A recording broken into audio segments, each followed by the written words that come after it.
Really what has been essential to this process for us, certainly at the CEA, in terms of leadership, is we've been working very closely with the Commissioner of Education, and she has been excellent, I think, at the governor's guidance to be inclusive, to be thoughtful. You know, when the Omicron variant started to kind of push into our lives, we were meeting with her almost weekly, in communication almost on a daily basis, trying to figure out what are resolutions that could be applied throughout the state, really tracking that, working with the Department of Public Health as well.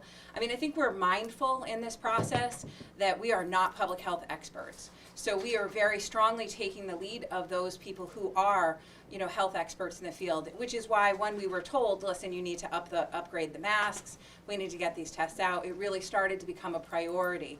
But I think what you're seeing is that it's not perfect, right? There's going to be times where the governor are not going to agree. And the commissioner and I have even talked openly, like, listen, there are just going to be times.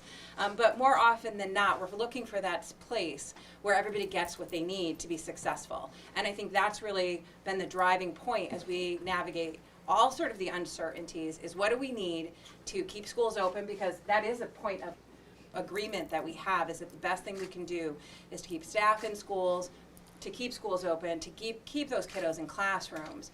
But we need to do that with a commitment for safety and security. And so as we started to see the surge, you know, getting these masks out, I mean, that was not without bumps in the road. And we know that obviously we took a very critical stance that this did not happen with the expeditious nature that we were looking for.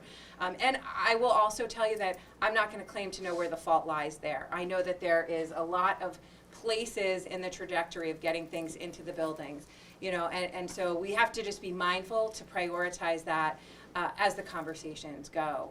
But I think the idea has been throughout this pandemic is that we all benefit when public health is maintained, when schools are open, and when communication is solid. And so I think a commitment to those things has been really essential from my standpoint in terms of coming out of this feeling like we're going to be strong, empowered school systems.